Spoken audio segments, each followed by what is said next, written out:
하나님께서 우리에게 주신 말씀 로마서 10장 10절에서 13절입니다. 신약성경 로마서 10장 10절에서 13절 말씀. 하나님의 말씀 봉독하여 드릴 때 하나님의 음성을 경청하십시오. 사람이 마음으로 믿어 의에 이르고 입으로 시인하여 구원에 이르느니라.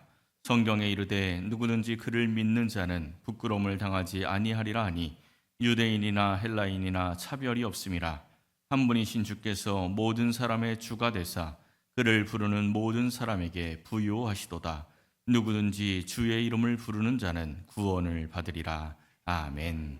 최근 한류 기세가 심상치가 않죠. 얼마 전에 보니까 미국에 있는 어떤 극장에서 그 요즘에 한참 인기 있는 그 영화를 상영을 하는데 극장에 있는 그 미국 사람들이 떼창으로 우리 K-팝 노래를 부르고 있는 그런 영상이 올라왔더라고요. 예전에는 정말 상상도 못했던 일이 벌어지고 있습니다. 김치에 대한 위상도 확연히 달라졌죠. 얼마 전에 어릴 때 해외로 이민을 가서 살던 어떤 청년이 최근에 겪은 일이라고 글을 하나 올려놓은 걸 보았습니다. 어느 날 어떤 사람이 와가지고 자기한테 다가오더니 김치를 먹었냐고 물어보더래요. 근데 이 청년이 어릴 때 이 해외로 이민을 가서 김치 때문에 인종차별을 당했던 그 기억들이 워낙 많으니까 김치 먹었냐고 물어봐서 경계를 딱 하는데 이 사람이 뭐라고 얘기하냐면 나 오늘 아침에 김치 먹었다고 자랑을 하더랍니다. 예전에는 인종차별의 그 원인이 김치였는데 지금은 이 한류 문화가 엄청 인기를 끌면서 이 김치도 인기를 끌고 있다는 그런 이야기입니다. 또 해외 어디를 가도 한국어를 배우고 있는 사람들이 굉장히 많다고 합니다. 선교지에서도 지금은 한국인이라고 하면 일단은 호감을 갖고 이 접근을 하기 때문에 선교도 참 수월해졌다 이런 이야기들을 듣게 됩니다. 여러모로 좋은 소식이지요. 참 좋은데 혹이 하나 붙었습니다. 지난 4월 기독교 언론 타이틀 기사가 전 세계로 퍼지는 K2단이었습니다. K 붙으면 참 좋은 게 붙어야 되는데 뒤에 2단이 붙어가지고 지금 이 한류 문화를 타고 이단들이 극성을 떨고 있다 이런 이야기입니다. 신천지라든지 하나님의 교회 또 JMS 구원파 이런 이단들이 한국 문화 행사 이런 식으로 타이틀을 붙여놓고 이 포교 활동을 열심히 지금 하고 있어서 이 사회 문제가 급증하고 있다는 거예요. 요 가까이 일본은 통일교가 그 자민당을 쥐락펴락하고 있었는데 아베 총리가 암살되면서 그게 수면 위로 드러났죠.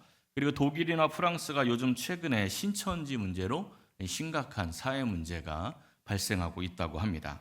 이 이단들의 특징 중에 하나가 뭡니까? 이단들의 특징 중에 하나가 열심입니다. 정말 이단들은 아주 열심히 상상을 초월합니다. 재정 어려운 이단 못 봤지요. 통일교는 재벌이고요. 신천지나 JMS 구원파 애들 보면은 궁전같이 성전을 지어놓고 정말 호화로운 그러한 생활들을 하는 모습들을 봅니다. 이 이단 신자들의 11조 생활이라든지 헌금 생활하는 거 보면요. 정말 상상을 초월할 정도로 열심히 그렇게 합니다.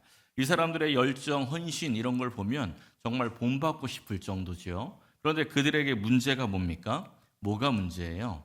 하나님에 대한 올바른 지식이 없는 겁니다. 열심은 있는데 하나님에 대한 올바른 지식이 없어요. 하나님의 자리에 교주가 차지하고 있죠. 교주가 하나님의 역할을 감당을 합니다. 그리고 모든 성도들도 역시 그 내면 안에 진실로 예수님을 섬기는 것이 아니라 자기의 욕심을 채워줄 것을 섬기는 우상 숭배와 같은 신앙생활을 합니다. 디모데후서 4장에 보면요. 말세에 이런 일이 일어난다고 말씀을 합니다.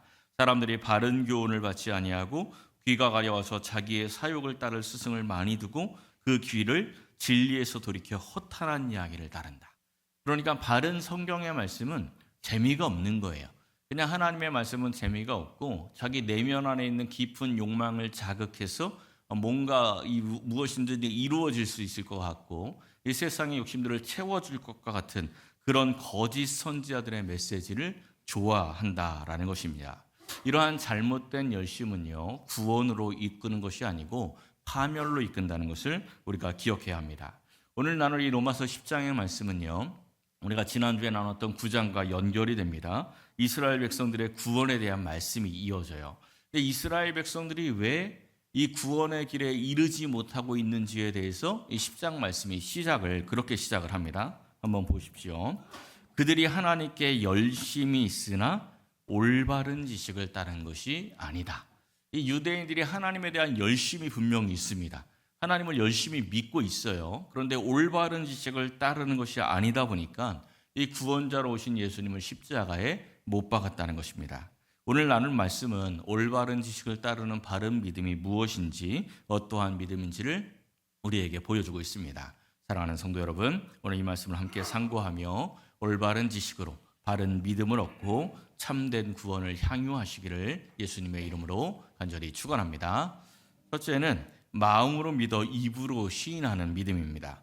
10절 말씀 본문 시작을 보면요, 마음으로 믿어 의에 이르고 입으로 시인하여 구원에 이르느니라, 이 말씀합니다. 올바른 신앙이 무엇인지 딱 한 문장으로 아주 압축적으로 요약한 아주 중요한 말씀입니다.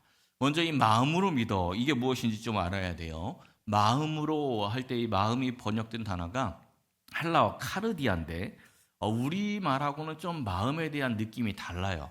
우리는 마음 하면 감정에 좀 가까운 이미지가 있지요. 근데 헬라어에서 이 마음, 이 카르디아는 감정 쪽보다는 이성이나 의지, 이 결단, 이쪽으로 조금 더 가까운 의미가 있습니다. 사전에 보면 이렇게 설명이 되어 있어요. 감정, 열정, 생각, 상상력, 의지, 결심의 자리, 그리고 본래는 신체의 중심 기관을 의미하나 인간 전체의 지적, 영적 중심부를 지칭한다. 이 이성, 이 지적인 중심부, 그리고 영적인 중심부를 지칭한대요. 그러니까 마음으로 믿는다라는 이 말씀은 그냥 감정적으로 내가 믿는다 이런 말씀이 아니고 우리의 이성 그리고 우리의 영성을 함께 사용해서 의지와 결심을 가지고 믿는 것을 마음으로 믿는다, 이렇게 말씀을 하는 겁니다. 조금 더 이제 우리말로 쉽게 표현을 하자면 머리로도 믿고 가슴으로도 믿는 것, 이게 마음으로 믿는 겁니다. 이 두 가지가 다 포함이 되어 있어야 돼요. 머리로만 믿으면 문제가 있지요. 야고보서 2장에 보면 이런 말씀이 나와요. 네가 하나님은 한 분이신 줄을 믿느냐? 잘 아는도다. 귀신들도 믿고 떤다. 이 복음서를 보면요, 예수님이 하나님의 아들인 것을 제일 먼저 이야기했던 사람이 귀신 들린 자예요. 이게 머리로만 믿는 겁니다. 머리로는 예수님이 구주라는 것 알고 하나님이 창조주라는 걸 알아요. 그리고 그냥 믿는 겁니다. 근데 믿고 떨죠. 머리로만 믿는 믿음이죠. 그렇다고 또 마음으로만 믿는 믿음이 옳으냐? 그렇지도 않습니다. 이단들의 특징이 마음을 흔드는 거예요. 사람의 마음을 흔들어서 이성을 다 잃어버리고 합리적인 생각 다 잃어버리고 마음만 그냥 흔들려서 열심히 믿습니다. 그건 잘못된 믿음이죠. 그러니까 우리의 기독교 신앙, 바른 신앙은 그냥 믿습니다 하고 막 따라가는 게 하나님이 원하시는 믿음이 아니라는 겁니다. 머리로도 믿고 마음으로도 믿어야 돼요. 이성으로, 하나님께서 우리에게 주신 그 이성으로 합리적으로 판단을 하고 또 하나님께서 우리에게 부어주신 그 성령으로 우리의 영적 중심부에서 의지하고 결단하면서 믿는 것, 그것이 마음으로 믿는 올바른 믿음이다라는 겁니다. 이렇게 마음으로 올바른 믿음을 가졌으면요, 입으로 시인해야 됩니다. 이 시인하다라고 번역된 단어는 고백하다, 선포하다 이런 뜻이 있어요. 근데 무엇을 마음으로 믿고 입술로 시인해야 하는 겁니까? 요 말씀을 9절부터 보면 이제 알 수가 있어요. 뭘 입으로 시인하래요? 무엇을? 내 입으로 예수를 주로 시인하면 구원에 이르느니라. 이 우리의 입술로 예수님을 주로 시인을 하면 구원에 이른다, 이렇게 말씀합니다. 교회 다니는 사람들 주여 많이 쓰죠. 주로 언제 씁니까? 막 신나고 기쁠 때 주여 하십니까? 별로 신나고 기쁠 때는 별로 주여 안 찾죠. 아싸 그렇게 찾죠. 근데 언제 주여 해요? 뭔가 좀 힘들고 일이 잘 안 풀리면 그냥 주여 그럽니다. 그 주가 누구죠? 거기서 주가 누구예요? 예수님인 거 다 알죠? 예수님은 우리가 다 알고 있습니다. 그럼 우리는 다 입술로 예수를 주로 시인하며 살고 있는 것입니까? 그렇지 않습니다. 이 말씀을 지금 상황에서 이해하면 안 됩니다. 주라고 번역된 단어가 헬라어 퀴리오스인데 말 그대로 주입니다. 주인, 주인이라는 뜻이에요. 이 단어는 원래 굉장히 광범위하게 사용이 되었습니다. 사회적으로 지위가 높은 사람들을 퀴리오스라고 불렀고요. 아내가 남편을 부를 때도 퀴리오스라고 불렀습니다. 그리고 또 자녀가 아버지를 부를 때도 퀴리오스라고 불렀어요. 그런데 이 단어가 점점 쓰임새가 축소되다가 예수님이 오시기 1세기 전, 주전 1세기부터 황제나 통치자들에게만 퀴리오스라는 단어를 사용하기 시작을 합니다. 예수님 때에도 헤롯 대왕하고 아그리빠가 퀴리오스라는 호칭이 그에게 붙어 있어요. 그리고 나서 우리 예수님이 태어날 때 황제가 누가복음 2장에 보면 가이사 아구스토라는 사람이 등장을 하는데, 이 사람이 누구냐면 세계사에서 팍스 로마나를 시작한 사람, 이 로마 역사상 가장 강력한 황제 율리우스 카이사르, 영어에서는 시저라는 발음을 쓰죠. 그 시저, 이 율리우스 카이사르 때 예수님이 태어나셨는데, 그 율리우스 카이사르 때부터 황제에게 붙는 호칭이 있었습니다. 데우스 카이 퀴리오스, 이렇게 불렀어요. 그러니까 그냥 퀴리오스가 아니고 데우스 카이 퀴리오스 이렇게 부릅니다. 그리고 초대 교회를 박해했던, 아주 가장 강력하게 박해했던 도미티아누스 황제, 그때부터는 모든 공문서에 데오스카위 퀴리오스라는 말이 제일 위에 붙어 있습니다. 공식 문서에 그 붙어 있어요. 데오스카위 퀴리오스라는 이 말이 그런데 신약 성경에 아주 여러 번 등장을 합니다. 한번 보십시오. 요한복음 20장에 나의 주님, 나의 하나님, 데오스카이 퀴리오스예요. 디도서의 하나님 구주, 이것도 역시 데오스카이 퀴리오스입니다. 누구를 가르치죠? 예수님. 그러니까 데오스카이 퀴리오스는 이 로마의 황제만 가르치는 단어인데, 예수님이 데오스카우 퀴리오스다 이렇게 시인을 하는 겁니다. 그 시대적인 배경으로 이야기를 하자면, 이제 로마 황제가 이 세상의 주인이고 이 세상의 신이 아니고 오직 예수님이 이 세상의 신이고 나의 주인이다, 이렇게 선포를 하는 겁니다. 굉장히 체제 전복적이고 급진적인 발언이죠. 그냥 할 수 있는 말이 아니라는, 우리가 그냥 입으로 주여 하는 것과는 전혀 차원이 다른 고백이 입술로 예수를 주로 시인하는 고백입니다. 우리 일제강점기 때 한국 교회사에 좀 부끄러운 기억이 있지요. 많은 교회들이 신사참배에 동의를 했습니다. 근데 이 신사참배에 동의를 했다, 참여를 했다, 이게 그냥 가볍게 뭐 해도 돼, 이런 식으로 생각하시면 안 됩니다. 당시에 이 교회에서 뭐라고 이야기했냐면, 신사참배나 궁정요배, 이 궁성요배는 종교가 아니고 종교 행사가 아니고 그냥 국가에 대한 의례다. 그러니까 해도 괜찮아, 이렇게 이야기를 하면서 허락을 했는데, 문제가 뭐냐면 교회 와서 예배를 드릴 때 그 순서가 있었어요. 그러니까 단순히 허락한 게 아니고 예배 시간에 신사참배하고 궁성요배하고 그리고 예배를 드렸다는 겁니다.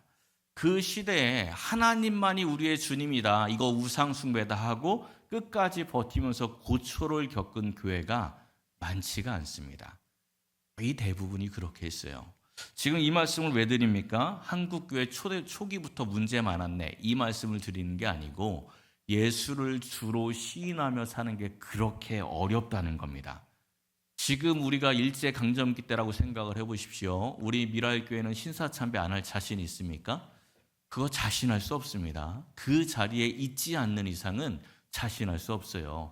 판단할 수 없는 겁니다. 마음으로 믿어 입술로 시인한다, 지금 이 시대에는 쉽습니까? 여러분, 우리가 이 세상에 나가 살면서 나 교회 다녀, 나 예수님 믿어, 이렇게 이야기하고 다니면 입술로 예수를 주로 시인하는 겁니까? 그렇지 않습니다. 그건 입으로만 주여 주여 하는 거죠. 뭐가 입술로 주를 시인하는 것입니까? 모든 사람들이 이 세상의 원리에 따라 불법을 저지르고 때로는 악을 행하고 때로는 약자의 것을 빼앗아서 자기의 이익을 추구할 때, 나의 주인은 이 세상의 권세와 이 세상의 돈, 물질이 아니고 오직 예수님입니다. 나는 이 세상의 원리 따라가지 아니하고 예수님이 나의 주인이시니 예수님의 뜻대로 살겠습니다 하고 선한 길을 걸어가는 것이 예수가 나의 주인임을 시인하는 그러한 인생입니다. 쉽습니까? 어렵습니다. 굉장히 어렵습니다. 이 직장 생활하는데 모든 사람들이 다 세상 원리 따라 살아가는데 나만 예수가 주라고 홀로 정말 거룩한 삶을 살아가면 반드시 박해가 따라옵니다. 쉽지 않은 거죠. 그런데 마태복음 10장 32절부터의 말씀을 보십시오. 우리가 예수님이 나의 주가 되심을 시인하며 살아가면 예수님도 하나님 앞에서 우리를 시인하여 주신다고 말씀합니다. 부인하면 예수님도 부인하신다는 거예요. 그러니까 우리는 항상 예수가 나의 주인임을 시인하는 그러한 삶을 살아가야 합니다.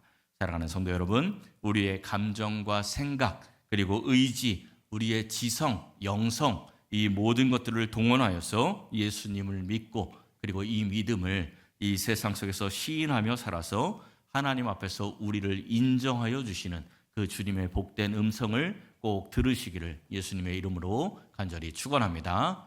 두 번째는 발로 전하는 믿음이 있어야 합니다. 13절과 14절을 보세요. 누구든지 주의 이름을 부르는 자는 구원을 받으리라. 유명한 말씀이죠. 근데 사도 바울이 이 말씀만 딱 제시하고 끝나는 게 아니고 한 단계씩 문제를 제기를 해요. 자, 누구든지 주의 이름을 부르는 자는 구원을 받는다 했는데 어떻게 문제를 제기하기 시작합니까? 믿지 않는데 어떻게 불러? 부르면 구원을 받는데 그럼 믿지 않는데 어찌 부르겠는가? 그럼 왜 믿지 않지? 예수님이 주라는 것을 듣지 못했는데 어떻게 믿겠는가? 그럼 왜 듣지를 못했지? 하고 또 문제를 제기하죠. 왜 듣지를 못해요? 전파하는 자가 없는데 어찌 듣겠는가? 그러니까 결국은 문제의 시작이 어디에 있다는 겁니까? 전파하는 자가 없다. 발로 전하는 믿음이 없다. 이런 이야기입니다. 여러분들은 신앙생활을 처음 어떻게 시작을 하셨습니까? 저는 모태신앙이다 보니까 어머니 뱃속부터 믿기 시작을 했어요. 사람들마다 이 믿음의 시작이 다 다르겠죠. 제가 예전에 부교육자로 사역을 할 때 당시 중고등부 부장 집사님이 아주 신실하신 분이었어요. 정말 믿음이 좋은 분이었습니다. 이분이 자기가 어떻게 예수님을 믿기 시작을 했는지 저에게 말씀을 해주신 적이 있어요. 지금 이분은 이제 장로님이 되셔서 교회 아주 귀한 일꾼이 되셨는데 이분이 처음 교회를 가게 된 계기가 군대에 있을 때였대요. 그때는 뭐 옛날 군대니까 3년 군 생활을 했죠. 그리고 얼마나 힘들었습니까? 힘들게 군 생활을 하니까 너무 마음도 지치고 몸도 지쳐 있는데 종교 활동 가라 해가지고 그냥 교회를 갔대요. 근데 난생 처음 교회를 간 거예요. 근데 교회를 들어갔는데 들어가면서부터 마음이 너무 편하고 좋더래요. 야, 교회가 좋은 곳이구나 이래가지고 군 생활 내내 매주 간 것은 아니지만 힘들 때마다 교회에 찾아가서 그냥 앉아있다 왔대요. 뭐 예배를 드려도 예배가 뭔지도 모르고 그렇게 다닌 거죠. 그리고 제대를 했는데 교회가 너무 가보고 싶더래요. 교회가 너무 가고 싶은데 아무도 자기한테 전도를 안 하더래요. 누군가 자기 친구들이라도 야 교회 가자 한마디만 해주면 못 이기는 척 따라하겠는데 아무도 자기한테 교회 가자는 말을 안 하더랍니다. 근데 이분이 굉장히 내성적인 분이라 그냥 교회 어디 가면 돼 이런 말도 못 하시는 거예요. 그럼 교회 그냥 들어가는 것도 못 하는 거죠. 그냥 늘 마음속에 교회 가고 싶은데 이러고만 있었는데 어느 날 시장통에서 어떤 분이 전도지를 주면서 청년 예수 믿어 교회 와 이러면서 주더래요. 너무 막 마음은 기쁜데 이제 겉으로 티는 못 내고 쭈뼛쭈뼛하면서 어떻게 가면 돼요? 이렇게 물었대요. 그랬더니 주일날 몇 시에 오면 자기가 안내를 해주겠다.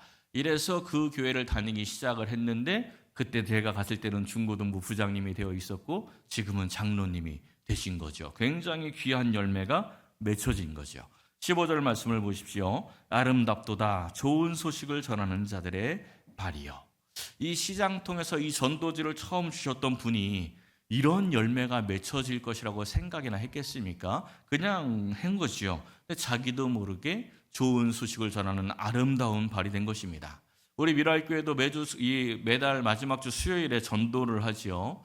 전도팀들이 전도를 하다 보면 사람들이 거절하기도 하고 때로는 귀찮으니까 그냥 뭐 물티슈 같은 거 드리니까 그냥 받아가기도 하고 합니다. 별로 무의미해 보이는 그러한 시간들이 될 수도 있겠지만 우리도 모르는 사이에 어디에서 이런 귀한 열매가 맺혀지고 있는지 모르는 거예요. 하나님께서 역사하고 계신 줄로 믿습니다.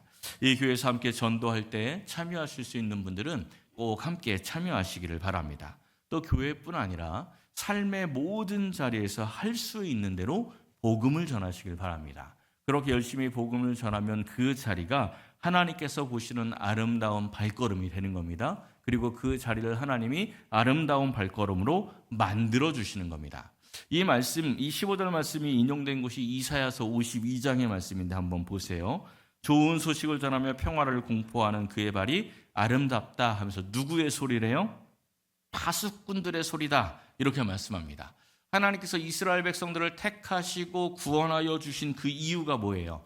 좋은 소식, 이 복음을 전하는 파수꾼으로 세우기 위해서 그들을 택하시고 구원하신 겁니다. 근데 우리가 지난주에 나눈 말씀과 같이 이스라엘 백성들은 이 파수꾼의 사명을 감당하지 않았습니다. 그들에게 발로 전하는 믿음이 없었어요. 이 파수꾼에 대해서 에스겔서 3장을 보면요, 파수꾼의 사명에 대해서 아주 강력하게 말씀을 합니다. 3장 17절에서 너희들을 파수꾼으로 세웠다 이렇게 말씀하신 후에 이어서 이런 말씀을 해요.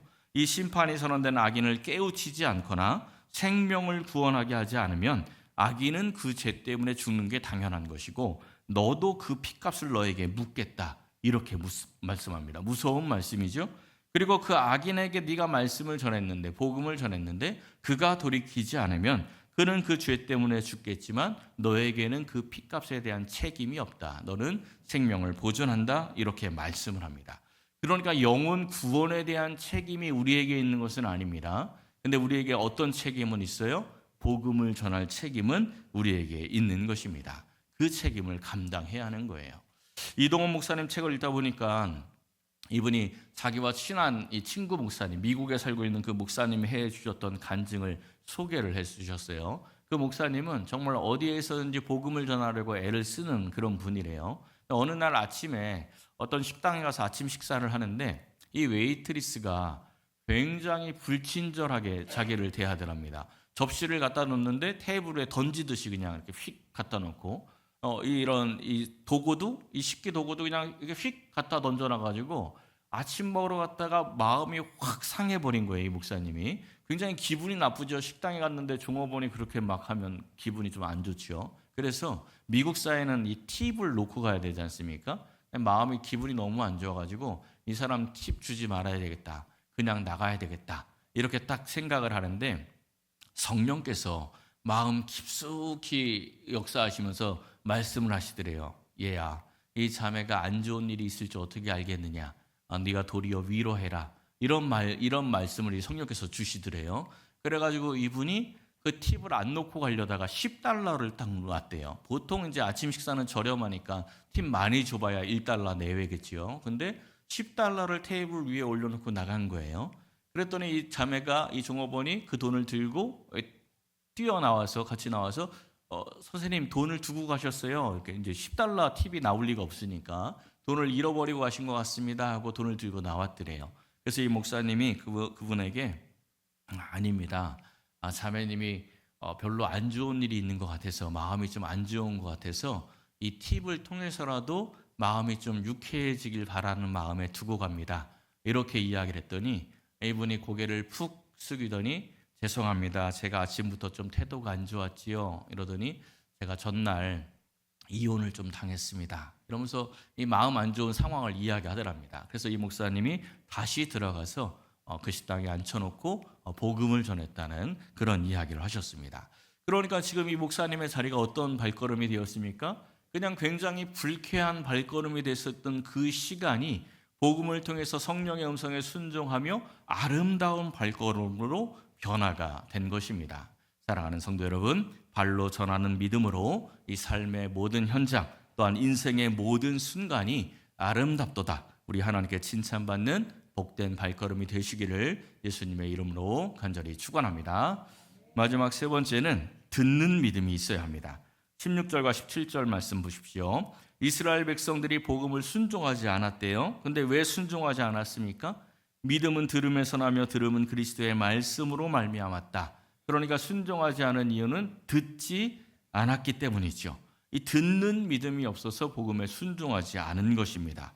구약시대 이스라엘 백성들이 왜 망했습니까? 호세아서에 보면 하나님을 아는 지식이 없다고 이야기하죠. 하나님을 아는 지식이 왜 없었죠? 다니엘서에 있는 말씀을 한번 보십시오. 우리는 이미 범죄하여 패역하며 행악하며 반역하여서 이렇게 망했다라는 이야기를 하는데 왜 망했다는 겁니까? 왕부터 시작해서 모든 고관과 백성들이 주의 종 선지자들을 통해서 주신 그 말씀을 듣지 않았습니다. 이렇게 이야기를 합니다. 듣지 않으니까 이렇게 되었다는 것이죠. 우리 예수님께서 해주신 씨 뿌리는 비유를 생각해 보십시오. 씨 뿌리는 비유에서 이 좋은 땅에 씨가 떨어지니 30배, 60배, 100배 이 결실을 맺었다고 했죠. 근데 그 땅이 아무리 좋아도 씨가 떨어지지 않으면 결실이 없는 겁니다. 그래서 그 비유의 제목이 뭐라고요? 씨 뿌리는 비유. 우리는 이 설교를 통해서 우리 좋은 땅이 됩시다 이렇게 항상 이야기를 듣지 않습니까? 근데 좋은 땅의 비유가 아니고 씨 뿌리는 비유입니다. 왜냐하면 씨가 뿌려지는 게 중요하기 때문에, 듣는 것이 중요하기 때문에 그렇습니다. 구원에 이르는 믿음은 어디에서 온다고요? 들음에서. 이 들음에서 오는 겁니다. 반드시 들음에서 옵니다. 그러면 우리가 듣는 거 누가 제일 싫어할까요? 누가 제일 싫어할 것 같으세요? 네, 사탄이 싫어하죠. 이 성도가 듣는 거 사탄이 제일 싫어합니다. 그래서 우리들이 성경을 읽으려고 하면 말똥말똥하던 정신이 어떻게 됩니까? 희미해져요. 눈이 자꾸 감기죠. 드라마를 보면 밤새 드라마를 보는데 성경만 읽으면 10분 만에 졸려서 한 장, 두 장 넘기지를 못할 때가 많습니다. 누가 졸리게 할까요? 네, 사탄이 졸리게 하는 겁니다. 말씀을 들으려고 하면 갑자기 다른 일이 생각이 납니다. 교회에서 예배 드릴 때도 마찬가지입니다. 말씀을 들을 때 우리 미랄교회 성도님들은 누가 와서 설교를 해도 이 성도님들 말씀 듣는 태도 좋다는 얘기를 강사들이 항상 해요. 정말 집중해서 말씀을 잘 듣습니다. 근데 집중해서 듣는다고 듣는 게 아닙니다. 머리로 듣고 있는 거죠. 그러면 그 머리로 듣는 게 어디까지 가야 된다고요? 마음으로 듣는 데까지 가야 됩니다. 그 중간 통로에 누가 서 있을까요? 사탄이 서 있어요. 사탄과 성령이 같이 서 있습니다. 성령은 마음으로 끌어내리려고 하고 사탄은 어떻게든지 머리로만 듣고 끝내게 하려고 자꾸 방해를 합니다. 이 씨 뿌리는 비유를 예수님께서 어떻게 해석하셨는지 보십시오.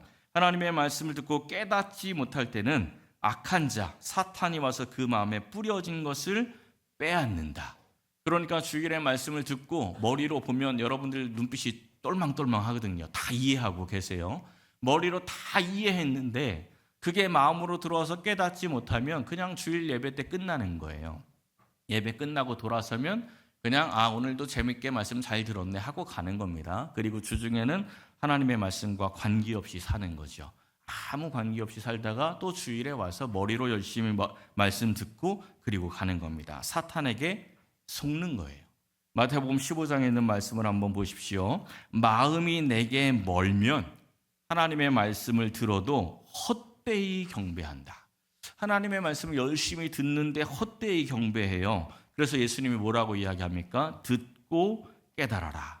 어떻게 들어야 돼요? 마음으로 들어야 깨달음이 오는 것입니다. 몇 달 전에 노예 행사를 마치고 어떤 목사님이 수고가 많았다고 식사를 대접하겠다 해서 영종도에 있는 어떤 한 식당을 정해서 거기서 만나서 식사하기로 했습니다.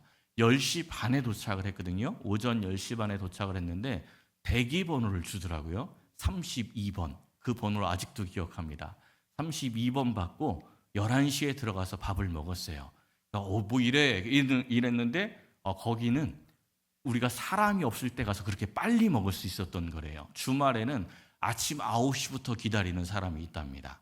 굉장하죠. 맛있는 이 맛집 식사 한 끼 하려고 번호표 받고 막 몇 시간씩 기다려서 그 맛 한번 보겠다고 그러고 있는데 우리는 우리의 영을 구원하는 그 하나님의 말씀을 듣기 위해서 우리의 마음을 얼마나 쏟고 있는지, 우리가 얼마나 기대하며 살고 있는지를 돌아보아야 합니다. 이 말씀을 잘 듣는다는 것은요, 머리로만 듣는 게 아니라고 분명히 말씀을 드렸지요. 어떻게 들어야 합니까? 우리 집 애가 말을 참 잘 들어요. 이게 무슨 이야기예요? 우리 집 애가 청력이 좋아요. 이런 뜻입니까? 아니죠. 우리 집 애는 부모가 말을 하면 그 말을 잘 순종해요. 이 말이 말을 잘 들어요. 이런 의미입니다. 하나님의 말씀을 마음에 듣는다라는 것은 듣는 마음, 이 말씀을 풀어서 설명을 하면 하나님의 말씀에 우리의 마음을 두고 사모해서 가까이 하며 그 말씀에 순종하는 믿음, 이게 듣는 믿음입니다. 이스라엘 백성들이 하나님에 대한 열심이 있었지요. 그런데 그들의 믿음은 맹신이었습니다. 맹신이 뭐예요? 눈먼 맹에 믿을 신, 눈먼 믿음이다, 이런 이야기입니다. 지금 이단들의 믿음하고 똑같죠. 이 눈이 먼 상태에서 앞을 보지 못하는 상태에서 열심히 달려가면 더 위험합니다. 앞을 보고 열심히 달려야죠. 보지 못하고 달려가면 당연히 위험한 겁니다. 사랑하는 성도 여러분, 먼저 우리의 마음으로, 그러니까 우리의 이성과 영성을 모두 사용하여서 마음으로 믿고 또한 예수님이 나의 인생의 주인임을 선포하며 사시기를 바랍니다. 내가 받은 복음의 말씀을 인생의 모든 발걸음을 통해서 전하시기를 바랍니다. 무엇보다 하나님의 말씀을 사모하여서 귀를 기울이고 순종하여서 구원에 이르는 바른 믿음으로 이 삶의 자리에서 천국을 향유하며 사시기를 예수님의 이름으로 간절히 축원합니다.